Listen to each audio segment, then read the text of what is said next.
بسم اللہ الرحمن الرحیم۔ حقیقت سے انکار۔ اس حقیقت پر مشتمل کثرت کے ساتھ احادیث موجود ہیں کہ حضرت امام حسن امام حسین علیہ السلام دونوں پیغمبر کے بیٹے ہیں۔ بعض ایسے جہلا موجود ہیں جو اپنا فلسفہ بکھیرتے ہوئے کہتے ہیں کہ حسن و حسین رسول اللہ کے بیٹے نہیں ہیں، کیونکہ اللہ کا فرمان ہے کہ ما کان محمد ابا احد من رجالکم۔ وہ جاہل اس آیت کریمہ سے استنباط کرتے ہوئے کہتے ہیں کہ محمد مردوں میں سے کسی کے باپ نہیں ہیں، حالانکہ انہیں معلوم ہے کہ یہ آیت جناب زید کے نسب کی نفی کے لیے نازل ہوئی تھی، کیونکہ زید رسول اللہ کے منہ بولے بیٹے تھے۔ اس نے زینب بنت حبش سے عقد ازدواج کیا تھا، پھر اس نے اسے طلاق دے دی تھی، اس سے رسول اللہ نے عقد کر لیا تھا۔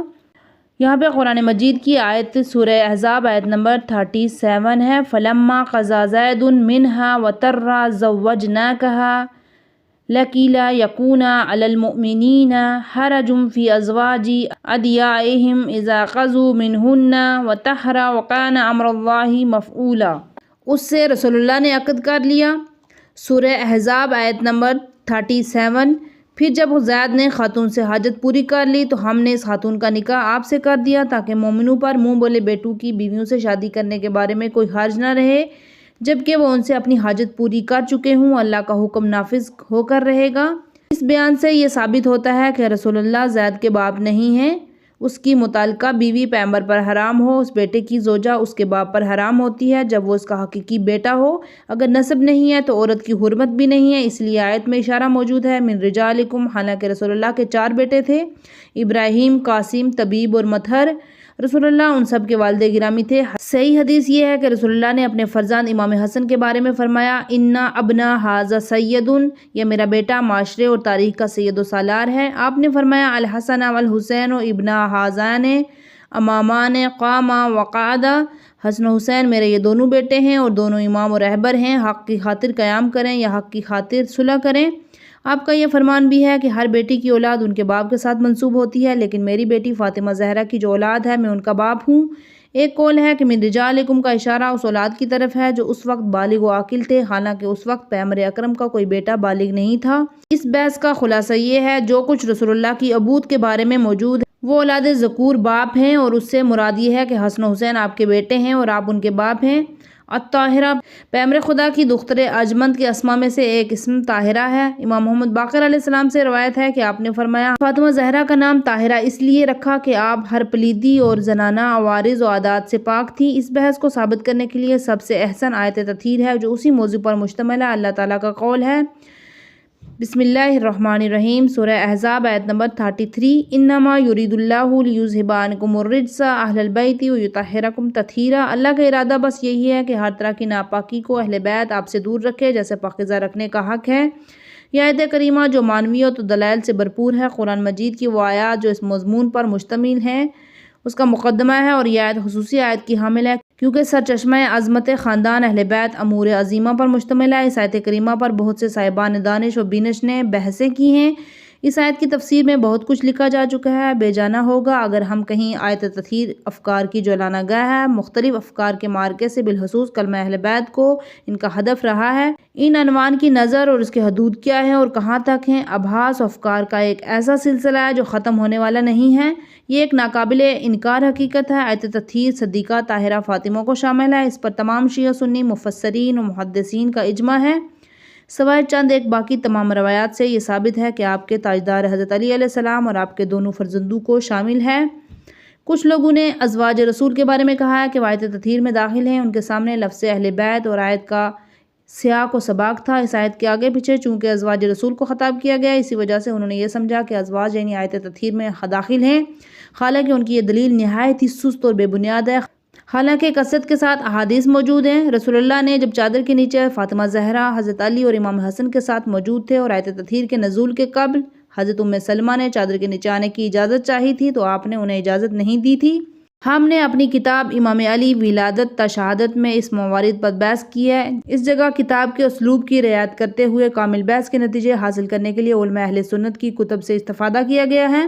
اہل بیت سے 20 اسناد۔ اہل سنت کے علماء نے آیت تطہیر کے شان نزول میں بہت سی حدیث نقل کی ہیں۔ یہ آیت امام علی علیہ السلام، حضرت فاطمہ زہرا اور حسن و حسین کے حق میں نازل ہوئی، جن کا اقصا مشکل ہے کیونکہ وہ سینکڑوں کی تعداد میں موجود ہے۔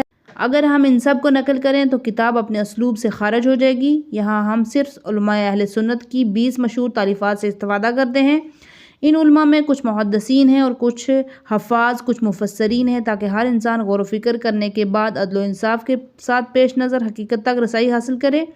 خطیب بغدادی نے اپنی تاریخ بغداد میں ابو سعید خدری نے روایت کے حوالے سے آیت تطہیر کے موارد میں بحث کی ہے کہ رسول اکرم نے ایک مقام پر علی و فاطمہ اور حسن و حسین کو جمع کیا اور اپنی خاص چادر ان پر ڈال دی اور فرمایا: ہؤلائی اہل بیتی اللہم اذہب عنہم الرجس وطہرہم تطہیرا۔ بار الہ، یہ میرا خاندان ہے، ان سے ہر قسم کی پلیدگی کو دور فرما اور انہیں اس طرح پاک و پاکیزہ فرما جس طرح پاک و پاکیزہ رکھنے کا حق ہے۔ ام المومنین حضرت ام سلمہ دروازے کے پاس تشریف فرما تھی۔ آپ نے اس وقت کہا: یا رسول اللہ، کیا میں بھی اس میں ہو سکتی ہوں؟ پیغمبر اکرم نے فرمایا: آپ شاہراہ ہدایت پر ہیں لیکن میرے اہل بیت میں سے نہیں ہیں۔ انک لعلی خیر۔ علامہ زمخشری نے اپنی تفسیر کشاف میں حضرت عائشہ سے روایت کی ہے کہ رسول اللہ سیاہ پشم کی بنی ہوئی عبا کے ساتھ باہر تشریف لائے۔ اسی دوران ان کے نور دیدہ حسن آئے، آپ نے انہیں اپنی عبا میں داخل کیا۔ پھر ان کے بعد فرزند دلبند حسین آئے تو انہیں بھی اس عبا میں لے لیا۔ پھر ان کی دختر فرزانہ فاطمہ زہرا آئیں تو انہیں بھی پیغمبر نے اپنی عبا کے نیچے آنے کی دعوت دی۔ آخر میں جب علی آئے تو انہیں بھی اس عبا کے نیچے جگہ دی۔ پھر آپ نے اس آیت کی تلاوت فرمائی: انما یرید اللہ لیذھب عنکم الرجس اہل البیت ویطہرکم تطہیرا۔ علامہ فخر الدین رازی نے اپنی تفسیر میں اس آیت کے ضمن میں لکھا ہے: رسول اللہ سیاہ رنگ کی پشمی عبا کے ساتھ باہر تشریف لائے۔ اس وقت آپ کے فرزند حسن آپ کے پاس پہنچے، پیغمبر نے انہیں اپنی عبا کے اندر کر لیا۔ پھر ان کے نور دیدہ حسین آئے تو آپ نے انہیں بھی اپنی عبا میں اپنی آغوش میں لے لیا۔ اچانک فاطمہ زہرا تشریف لائیں، آپ کے پیچھے امام علی آئے، ان دونوں کو بھی اپنی عبا میں لے لیا۔ جب اس عبا کے نیچے یہ 5 تن جمع ہو گئے تو آپ نے اس آیت کی تلاوت فرمائی: انما یرید اللہ لیذھب عنکم الرجس اہل البیت ویطہرکم تطہیرا۔ ابن اسیر نے اپنی کتاب اسد الغالبہ میں نقل کیا ہے کہ عمر بن ابی سلمہ نے کہا: جب نبی اکرم پر یہ آیت تطہیر نازل ہوئی تو اس وقت ام المومنین حضرت ام سلمہ کے گھر تشریف فرما تھے۔ نبی اکرم نے حضرت فاطمہ زہرا، امام حسن اور امام حسین کو بلایا، حالانکہ امام علی ان کے سر کے پیچھے تھے۔ انہیں چادر اڑائی، پھر فرمایا: ہؤلائی اہل بیتی فاذھب عنہم الرجس وطہرہم تطہیرا۔ حضرت ام سلمہ نے عرض کیا: یا رسول اللہ، کیا میں بھی ان کے ساتھ ہوں؟ تو آپ نے فرمایا: آپ ان میں سے نہیں ہیں۔ انتی علی مکانکی انتی علی خیر۔ آپ شاہراہ ہدایت پر ہیں اور خیر پر ہیں۔ سبط ابن جوزی نے تذکرہ الائمہ میں یہ نقل کیا ہے کہ وائلہ کی حدیث نقل کی: میں ایک کام کے سلسلے میں حضرت علی کی طرف نکلا، میں نے ان کے بارے میں دختر رسول فاطمہ زہرا سے رہنمائی لی۔ انہوں نے فرمایا: پیغمبر خدا کے پاس ہے۔ میں نے انتظار کیا، پیغمبر خدا تشریف لائے، علی، حسن و حسین ان کے ہمراہ تھے۔ پیغمبر خدا ان تینوں کے ہاتھ پکڑے ہوئے تھے، حجرے میں آئے، اس وقت حسن کو دائیں زانو پر بٹھایا، حسین کو بائیں زانو پر، علی اور فاطمہ کو اپنے سامنے بٹھایا، پھر ان سب پر اپنی عبا اڑا دی اور اس آیت تطہیر کی تلاوت فرمائی۔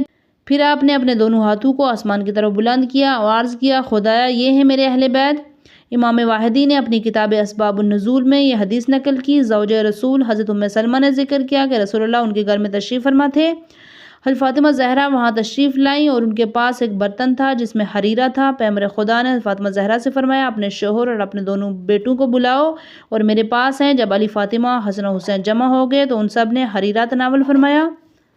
پیغمبر اسلام چبوترا پر تشریف فرما تھے، ان کے نیچے خیبری چادر پڑی تھی۔ میں حجرے میں نماز پڑھ رہی تھی کہ پیغمبر اکرم پر یہ آیت تطہیر نازل ہوئی: انما یرید اللہ لیذھب عنکم الرجس اہل البیت ویطہرکم تطہیرا۔ اس وقت پیغمبر خدا نے وہی چادر ان سب کے اوپر اڑا دی اور اپنے ہاتھوں کو آسمان کی طرف بلند فرمایا اور کہا: خدایا، یہی میرے اہل بیت ہیں، ان سب سے ہر پلیدگی کو دور فرما اور انہیں پاکیزہ بنا دے۔ میں ان کے نزدیک آئی اور پیغمبر خدا کی بارگاہ میں عرض کیا: مجھے اجازت دیجیے تاکہ میں بھی آپ کے ساتھ آ جاؤں۔ آپ نے فرمایا: ام سلمہ، آپ خیر پر ہیں، آپ اہل بیت میں سے نہیں ہیں۔ ترمذی نے اپنی صحیح میں اس حدیث کو نقل کیا ہے: جب یہ آیت تطہیر نازل ہوئی تو آپ اس دن سے لے کر 6 ماہ تک جب نماز کے لیے تشریف لاتے تو حضرت فاطمہ زہرا کے دروازے سے گزرتے تو فرماتے: اہل بیت، نماز، نماز، نماز۔ پھر آپ اہل بیت تطہیر کی تلاوت فرماتے۔ ابن صباح مالکی نے اپنی کتاب میں حدیث نقل کی کہ جس کا مفہوم وہی واحدی ہے، اس نے حدیث نقل کرنے کے بعد کسی شاعر کے اشعار نقل کیے ہیں: بے شک پیغمبر خدا اور ان کے جانشین جناب امیر المومنین اور حضرت کے دونوں فرزند ان کی دختر فرزانہ فاطمہ زہرا خاندان کسا ہیں۔ میں ان کی ولایت سے سرائے آخرت کی نجات اور سلامتی کی امید رکھتا ہوں۔ ابوبکر سیوطی نے اپنی کتاب میں اس روایت کو مختلف طریقوں اور متعدد اسناد کے ساتھ نقل کیا ہے۔ اس کے تمام اسانید کی انتہا اور حضرت عمر بن ابی سلمہ وغیرہ پر ہوتی تھی۔ جب یہ آیت تطہیر پیغمبر اکرم پر نازل ہوتی تو آپ نے فاطمہ، علی، حسن و حسین کو اپنے نزدیک بلایا۔ جب وہ آپ کے پاس جمع ہو گئے تو انہیں اپنی ابا اڑا دی اور فرمایا اللہ کی قسم یہی میرے اہل بیت ہیں۔ پھر بارگاہ خداوندی میں عرض کیا بار الہ، ہر ناپسندیدہ امر اور ہر قسم کی پلیدگی ان سے دور فرما اور اسی طرح پاکیزہ بنا جس طرح پاکیزہ بنانے کا حق ہے۔ علامہ طبری نے اپنی کتاب دخائر العقبہ میں حدیث نقل کی ہے کہ عمر بن ابی سلمہ کہتے ہیں کہ جب آیت انما یرید اللہ لیذھب عنکم الرجس اہل البیت ویطہرکم تطہیر نازل ہوئی، 5 مقدس شخصیات کی شان میں نازل ہوئی، تو جناب ام سلمہ سے روایت ہے پیغمبر اکرم نے ایک خاص چادر اڑائی اور فاطمہ، حسن و حسین کو اپنے ہمراہ اس چادر میں جمع کر لیا، پھر اس آیت کی تلاوت فرمائی۔ حضرت ام سلمہ سے یہ روایت ہے کہ پیغمبر خدا نے حضرت فاطمہ سے فرمایا فاطمہ جان اپنے ہمسر اور اپنے دونوں فرزندوں کو یہاں بلاؤ۔ جس وقت ان سب کو جناب فاطمہ نے بلایا وہ سب پیغمبر اسلام کے پاس جمع ہو گئے تو آپ نے ان سب کو ایک بڑی چادر کے نیچے لے لیا اور بارگاہ خداوندی میں عرض کیا خدایا یہ آل محمد ہیں، پس خاندان محمد پر اپنا درود و سلام بھیج کیونکہ تو حمید و مجید ہے۔ حضرت ام سلمہ کا بیان ہے کہ میں نے چادر کو اٹھایا میں بھی اس میں داخل ہو جاؤں لیکن پیغمبر خدا نے مجھے چادر کے نیچے آنے کی اجازت نہیں دی۔ آپ نے فرمایا ام سلمہ تو ہدایت کے راستے پر ہے۔ آپ نے علماء اکرام کی نقل کردہ روایات کا مطالعہ کیا۔ چند مصادر اور ہیں جنہوں نے اس حدیث کو نقل کیا ہے۔ اس نے لکھا ہے کہ آیت تطہیر اہل بیت رسول کی شان میں نازل ہوئی۔ حاکم نشا پوری نے المستدرک میں حضرت ام سلمہ کی روایت نقل کی ہے جو گزشتہ صفحات میں موجود ہے۔ آپ فرماتی ہیں کہ رسول اللہ نے فرمایا اے میرے اللہ یہ میرے اہل بیت ہے۔ میں نے آپ کے حضور عرض کیا یا رسول اللہ کیا میں آپ کے اہل بیت میں سے نہیں ہوں؟ تو آپ نے فرمایا آپ خیر پر ہیں، میرے اہل بیت میں سے یہ ہیں آپ نہیں ہیں۔ ہم نے یہ چند ایک اور روایات مفسرین و محدثین کی کتب سے منتخب کی ہیں، ان سب نے اس حقیقت کو اپنی کتب میں نقل کیا۔ ہم نے اپنے مقصد کے لیے انہیں کافی سمجھا کیونکہ اگر ہم تمام اس روایت کے منابع کو بیان کرتے تو آپ کی تھکاوٹ کا باعث بنتے، اسی طرح ہماری بحث بھی طولانی ہو جاتی۔ ہم اچھی طرح سے جانتے ہیں کہ وہ لوگ جو اپنے کان کھول کر رکھتے ہیں ان کا ضمیر زندہ ہے اور ان کی عقل حق پذیر ہے تو ان کے لیے یہ بھی بحث کافی ہے۔ آیت تطہیر کی شہادت کے بعد اس موضوع پر مزید بحث کرنے کی گنجائش نہیں ہے کیونکہ آیت تطہیر سے یہ ثابت ہے کہ فاطمہ زہرا طاہرہ ہیں۔ اس میں طاہرہ کی خصوصیات اللہ تعالیٰ نے فاطمہ زہرا کو نسوانی ماہانہ عادات سے پاک رکھا ہے، اس طرح آپ ناپسندیدہ امور اور ناپاکی سے محفوظ ہیں، ہر اس برائی سے جس کا نفس تقاضا کرتا ہے شیطان کی شیطانیت سے آپ کو معمون کر دیا اور جس کی وجہ سے انسان عذاب الہی کا مستحق ہوتا ہے اور انسانی فطرت اس کے وجدان کے مابین ناہواری پیدا ہو جاتی ہے جس سے انسان پامردی اور حریت مسخ ہو کر رہ جاتی ہے۔ اللہ نے آپ کو ان رذائل سے محفوظ فرما دیا۔ ابن عربی نے اپنی کتاب میں فرمایا رجس کی تشریح کی ہے، اس نے لکھا ہے کہ شاید کلمہ رجس سے مراد ہر وہ امر ہے جو انسان کی بدنامی کا باعث ہو۔ عصمت کا مفہوم بھی یہی ہے کیونکہ شیعان حیدر کرار کا عقیدہ ہے کہ تمام انبیاء اور ائمہ فاطمہ زہرا سب معصوم ہیں۔ عصمت عظیم الشان درجہ مرتبہ ہے، اللہ نے اپنے خاص کو یہ مقام عطا کیا ہے۔ عصمت کے لیے لازم نہیں ہے کہ وہ احکام اسلامی کی تبلیغ کرے، اگر عصمت نبی اور امام کو لازم ہے تاکہ وہ اسلامی امور کی تبلیغ کریں تو اس کا یہ معنی نہیں ہے کہ ان دونوں کے علاوہ کوئی دوسرا عصمت سے متصف نہیں ہو سکتا۔